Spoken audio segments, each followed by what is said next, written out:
Muchísimas gracias por acompañarnos, como siempre, en Entrevista Venevisión. Ya estamos listos para iniciar nuestra conversación con el invitado del día de hoy. Él es Jesús Chuo Torrealba, exsecretario de la MUT, periodista y activista social.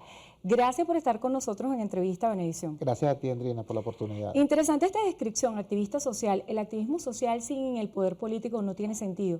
Y sobre todo en un país como Venezuela, donde hay distintos estudios de opinión que hablan de una reciente despolitización de la sociedad. O sea, que pareciera existe una desconexión del ciudadano común con el evento político a partir de tantos años de polarización. ¿Cómo podemos interpretar esto, Chuo? Yo le sugeriría a la audiencia darle una segunda lectura a esto, ¿no? Voy a poner ejemplos coloquiales. Si usted dice, por ejemplo, todos los hombres son unos perros, seguramente eso tiene que ver más bien con su capacidad de vincularse con determinado tipo de hombre. Si usted dice... O de repente si a usted le gustan o no los perros por silogismo. O si usted dice, todas las mujeres son unas cualquiera. Eso seguramente tiene que ver con su capacidad de vincularse con determinado tipo de dama. Pero eso no tiene nada que ver con las mujeres en tanto que género. Cuando la gente dice hay un divorcio de la política, yo insisto, hay un divorcio de cierto tipo de política. Yo creo que el tiempo de la politiquería en Venezuela se acabó.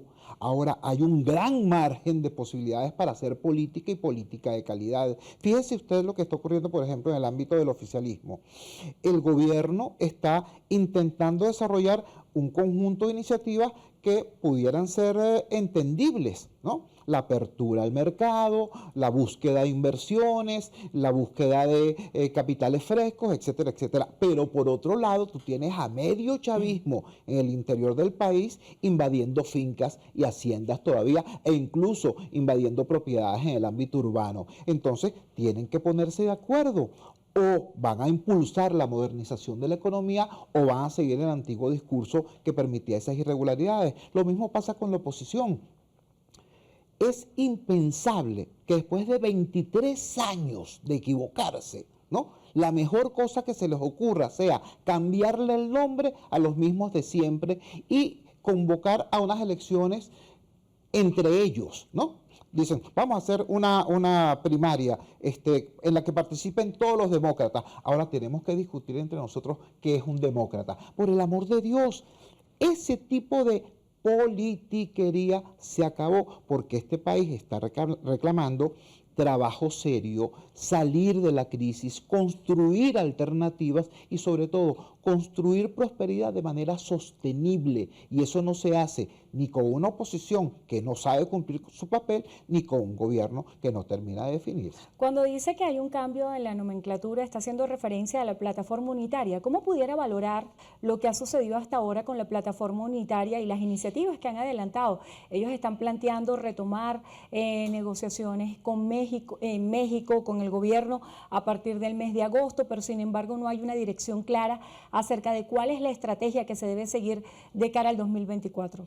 La unidad que tuvimos nosotros en el año 2015, la unidad que ganó aquella victoria amplísima, es una unidad que hoy no existe. Hoy la oposición partidista convencional está lamentablemente fracturada en por lo menos 3 grupos: el llamado G4, alias Plataforma Unitaria, la llamada Alianza Democrática y un conjunto de grupos y de sectores en los cuales, por ejemplo, está la señora Machado, entre otros.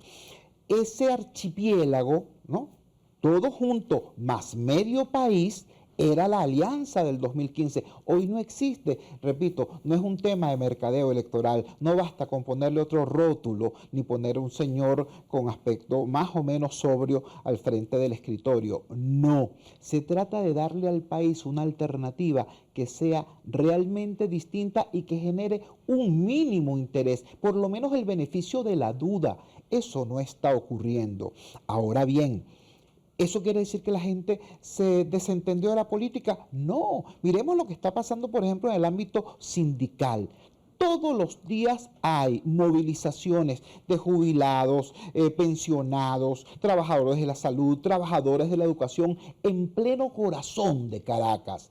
Eso no ocurría antes. Miremos lo que está pasando en el sector empresarial. Miremos lo que está pasando en la sociedad civil venezolana. Aquí hay movilización. Ahora, esa movilización no se expresa en las coordenadas partidistas tradicionales porque esas coordenadas partidistas tradicionales no expresan a la sociedad. Miremos lo que acaba de pasar en Colombia. En Colombia hubo un terremoto político. En el único departamento donde ganaron los factores tradicionales fue en Antioquia. Todos los demás departamentos de Colombia triunfó o el pacto histórico o la alianza en torno al ingeniero Hernández. Miremos lo que pasó en Chile. Chile, que era la democracia más antigua del continente antes del golpe de Estado de Pinochet, etcétera.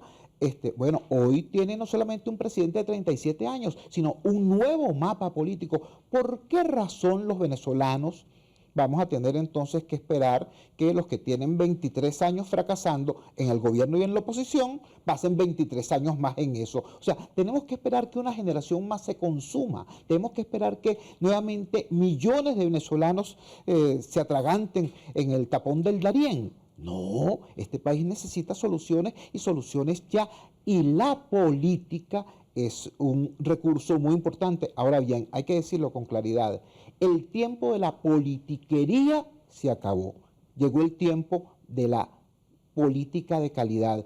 El país tendrá que buscar entonces aquellas expresiones que expresen eso. Repito, para no caer nosotros en aquel viejo cuento de que los hombres son esto, las mujeres lo otro. No, no.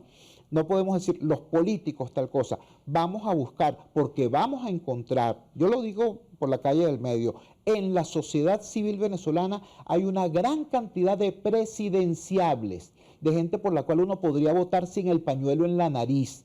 Y eso podría permitir de aquí al 2024 un nuevo mapa político que se exprese en el 2025 en una nueva realidad institucional. Chuo, lo que usted está diciendo es muy interesante, sobre todo cuando está haciendo el contraste de lo que ha sucedido en otros países de la región, en esa ruptura de los esquemas tradicionales, que nos pudiera llevar a revisar la historia de Venezuela, de lo que sucedió con la ruptura del esquema bipartidista entre Acción Democrática y COPEI. Pero para que eso surja debería existir al menos un orden lógico en cuanto a estas propuestas que se le plantean a los ciudadanos. Usted habla de distintos presidenciables en la sociedad civil y ya hemos escuchado varias candidaturas que se han expuesto. Está María Corina Machado, hay distintos nombres que suenan por parte de la oposición, y también está el contraste entre si se van a llevar a cabo primarias o si se van a tomar las decisiones por consenso, como lo propone Zambrano.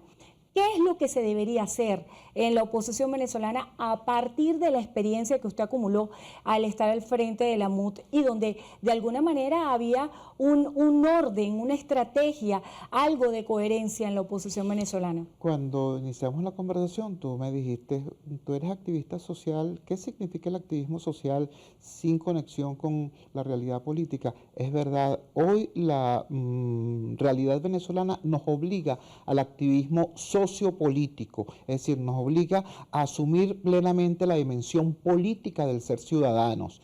¿Qué significa esto en lo inmediato? Yo diría lo siguiente, yo sugeriría con mucho respeto a los sectores de la sociedad civil venezolana que demos un margen a la clase política opositora, que les digamos, tienen lo que queda de 2022, que es medio año, para que definan un mecanismo y una política que permita al país que quiere cambio tener una opción de triunfo de cara al 2024.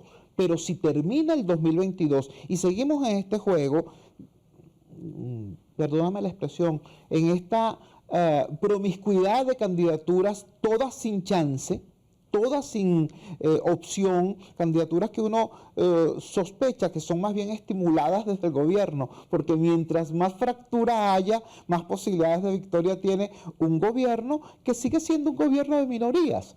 Entonces, si de aquí a final de año siguen en lo mismo, los señores del G4, Plataforma Unitaria por un lado, los señores de la Alianza Democrática por otro, los señores de los grupos radicales por otro, si siguen en lo mismo, es decir, si demuestran que no tienen capacidad ni de darse gobernabilidad de ellos mismos, ¿cómo le van a dar gobernabilidad al país? Si siguen en eso, yo creo que la sociedad civil venezolana debería estudiar seriamente, dar pasos como se dieron en otros países, como pasó en Polonia, por ejemplo, donde fueron factores de la sociedad civil los que lograron la unificación del país que quería cambio. En ese caso, ¿quiénes deberían llevar a cabo la vocería? Instituciones que agrupen a industriales, privados. A su juicio, ¿quién debería ser? Yo creo que aquí hay una situación en la que están emergiendo referentes que sí le merecen confianza a los venezolanos en el ámbito laboral, en el ámbito sindical, en el ámbito empresarial, en el ámbito cultural. ¿Y la legitimidad que tienen las autoridades electas de la oposición venezolana, gobernadores, alcaldes, piensa usted que sí tiene un peso político? Yo creo que hay un peso importante. Cuando vemos, por ejemplo, lo que pasó en Barinas, ¿qué pasó en Barinas? Ahí se obtuvo un resultado no gracias a las direcciones político-partidistas de la oposición, ahí se obtuvo un resultado a pesar de esas direcciones político-partidistas caraqueñas. ¿Qué pasó a nivel local? Nosotros pasamos a tener 27 alcaldías a tener más de 130 alcaldías. ¿Por qué? Porque hubo rebeliones locales de gente que tuvo el valor de decirle a sus direcciones político-partidistas caraqueñas, mira, no nos sigan dando órdenes porque no las vamos a acatar. Hicieron lo que creyeron correcto y ganaron. Entonces, cuando yo estoy hablando de esto, no estoy hablando de una reacción antipartido, no. Yo creo que los partidos son instrumentos fundamentales para construir democracia y para vivir en democracia, pero creo que tiene que haber una empatía, una sinergia entre la sociedad civil que quiere cambio y las bases de los partidos. Porque hay gente que dice, no, el país está apático ante la política. Veámoslo desde una perspectiva de mercadeo. Aquí va a haber una nueva reacción de la demanda cuando haya una oferta de calidad. La oferta que hoy está haciendo la clase política opositora no genera el menor entusiasmo porque no tiene credibilidad. Hay dos temas importantes, por ejemplo, la solicitud que hace Delsa Solórzano de que el CNE esté excluido del proceso de primarias. Ese debate de si hay primarias o es por consenso, la elección de las candidaturas es importante. Y también el tema del diálogo en México. Ya se ha hablado mucho que se va a retomar. Inicialmente decían junio, julio, ahora se dice que en agosto.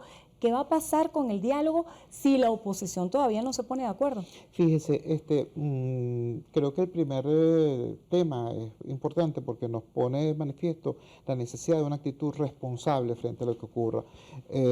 Recientemente un grupo destacado de expertos electorales muy renombrados, encabezados por el señor Andrés Caleca, expresidente del Consejo Nacional Electoral, propuso un mecanismo para hacer viable, para hacer posible el voto de los venezolanos en el exterior.